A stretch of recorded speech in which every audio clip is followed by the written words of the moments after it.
here what is happening, the cost of digital infrastructure has been increasing. Now what is UPI? It is only free for the consumer, but however the cost of maintenance of the cost of facilitating all this is bound by government subsidy. And how does UPI works and what is MDR, merchant discount rate? If imagine merchant rate is 10%, so the merchant or the shopkeeper will only get 900 rupees.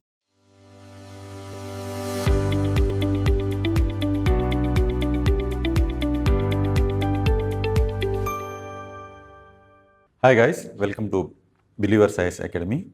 So in India, UPI has been a buzzing word because there is a assumption that recently government is going to impose, what is basically a charges for every UPI payment. So in this particular video, we'll try to understand whether what is actually is going to happen and how does UPI works and what is MDR, merchant discount rate. Okay, everything we'll understand in this particular video. Okay, let's start this. Okay, so the question is, will UPI be remain free? Now this, at the end of this particular video, you'll come to know whether this is actually true or false. Okay.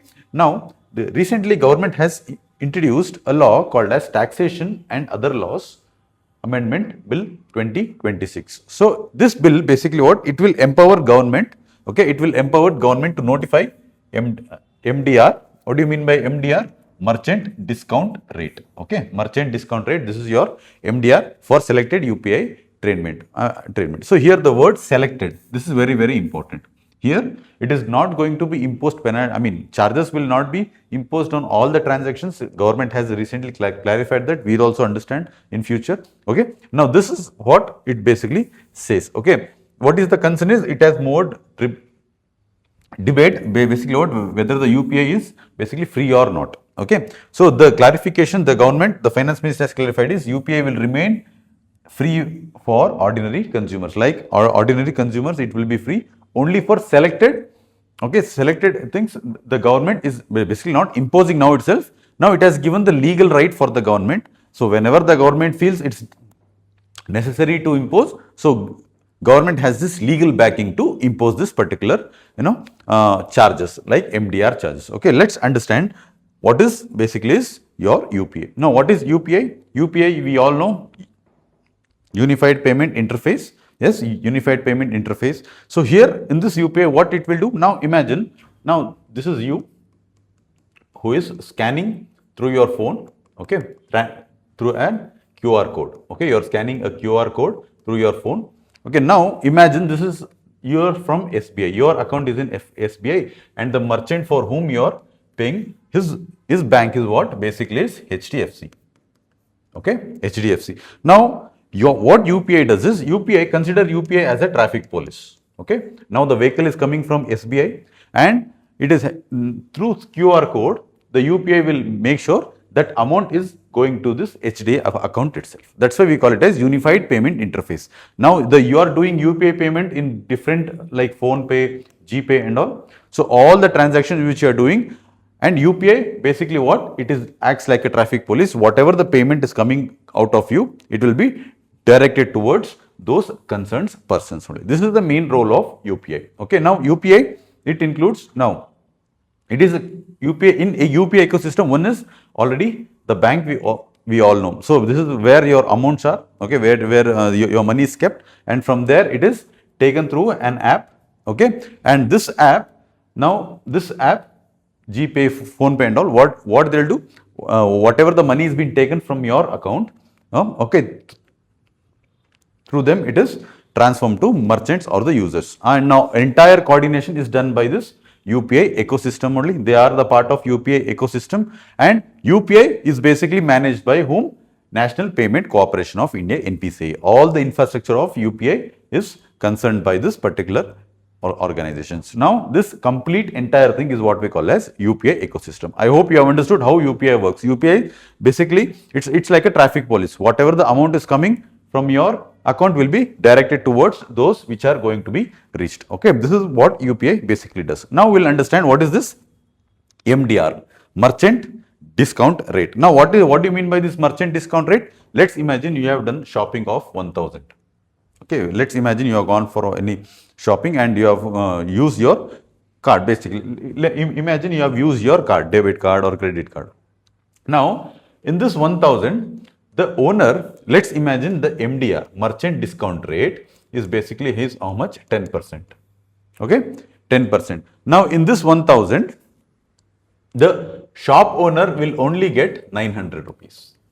900 rupees. Now, this 10%, which is your 100 rupees, will be distributed to various various facilitators. It can your issuing banks, okay, issuing banks and payment gateways, and even the card network, like you have Visa, MasterCard and all. So why? Because what they are making is they are coordinating your basically your transaction is being coordinated. Okay, now banks will issue, I mean, your money is deducted from the bank. So bank is having some of the infrastructure for this, and even the payment gateways also have infrastructures.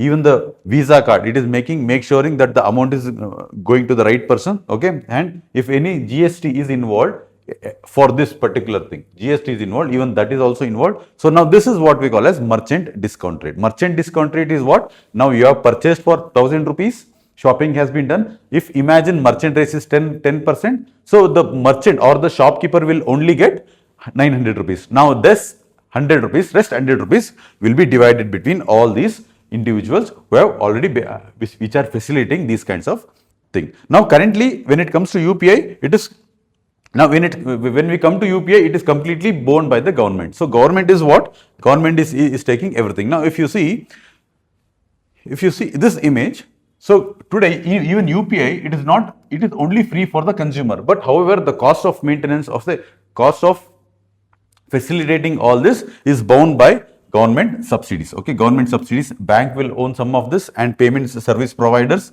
everything all the costs are borne by them. It is not transferred to the consumer, it is basically borne by them itself. Okay, so government is giving numerous subsidies. Okay, so that is the reason why it is free for us. Okay, now if you see, since 2020, there is zero, basically what? There is 0% MDR. Why?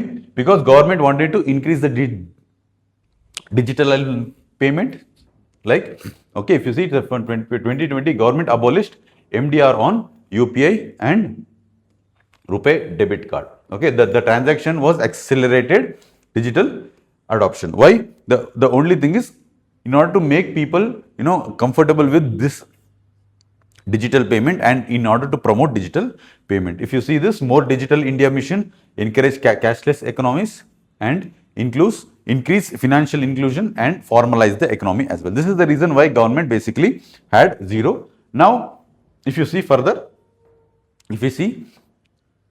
now what happened is, now this amendment, what it has done, till now, government didn't had any legal backing for UPI. Since it has removed, through this act, government has legal backing. Legal backing for what? Legal backing for what? If government wants to introduce, or government wants to, basically what? Wants to introduce MDR in UPI, government has some legal power or statutory power, is what we can say. This is what basically this amendment has given. Now, whenever the government want, it can introduce. Government, it is not introducing today or now itself. It will introduce in future, and for that legal backing has been given through this particular amendment. Okay, if you see this, what government can notify this merchant discount subject to MDR. Okay, amendment creates, here you have to understand this, legal pathway for the current zero MDR model to a targeted sustainable fee framework without disrupting consumer experience. Okay, now this is very important. It is providing legal backing.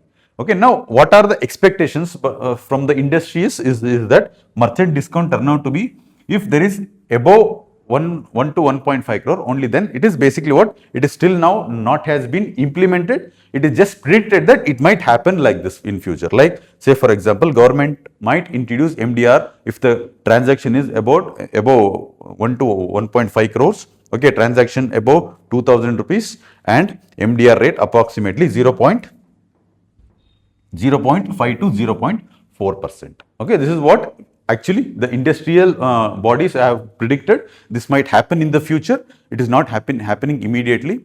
Okay. Now, since government has legal backing, so government might look forward to this. Okay. Now, what are the reasons basically why the government is introducing this MDR? One of the most important point is raising infrastructure cost. The digital, since it is considered to be an age of digitalization, here what is happening, the cost of digital infrastructure has been increasing. This is one of the main reasons. One is unsustainable subsidy model. Subsidies through a limit, where now see example, now people were not aware of this online payment. Now since they are already aware, in order to help people to understand this particular thing, so the subsidy was reasonable and it was good. Now we can't continue this subsidy for long period as well. So that is another reason. And rural expansion, you need help of private individual for rural expansion also, and cyber security and innovation, fraudulent prevention and security upgradation needed to, because if there is any, say for example, is people are basically, if you are sending huge monies, so what happens is fraudulent cyber security issues might have happened. So that is, in order to strengthen that also, we have introduced this MDR. Government is planning to introduce this basically MDR. Now, what are the positives for this? One is, if you see, argument in favor of this is sustainable revenue model for UPI infrastructure and better cyber security and reduce dependency on government subsidies also, and support long-term growth and innovation. So here what happens, basically the government subsidy or the government revenue or the government what it is paying from its revenue expenditure will reduce. Okay, government exchange, it is basically issued. Now, what are the concerns? It's may discourage. Yeah, definitely people, if there is any cost involved, so people now used to this free kind of thing. Now, if any cost is included, of course, people might be discouraged to use digital payments, and merchants may pass cost to the consumers. Yeah, this is also one of the reason, and could affect financial inclusion growth and may weaken UPI free payment appeals. So basically what happens is, if there are concerns are there, yeah, definitely, as you can see, people initially they are discouraged. Now still people, if you go back to pre demonetization, this 2016, before 2016, people used to wait, they used to stand in queue for in order to deposit at all, and too much of paperwork also. So this has basically what people have taken advantage of this with the introduction of UPI. Okay, so yes, there are some of the concerns which has to be addressed, and some of the positives is that it will basically, we have seen all the positives here. Basically, it will reduce the government expenditure. So these are some of the positives which can take, and definitely. And one thing you have to remember from this topic is, one important point is, this is not coming immediately. Okay, now this is not coming immediately. What government is basically having this legal backing for this. Okay, big legal backing for introduction of MDR in future, in what, in selected areas itself. Okay, and for consumers it will be free itself, only in selected areas, like we have discussed some of the which can happen. So basically this is where it is introduced. I hope this video is very helpful, since we have studied, we have understood what is UPI, what is MDR as well. Okay, and what are the changes have been brought in this new amendment. I hope this video was very informative for us. Thank you so much.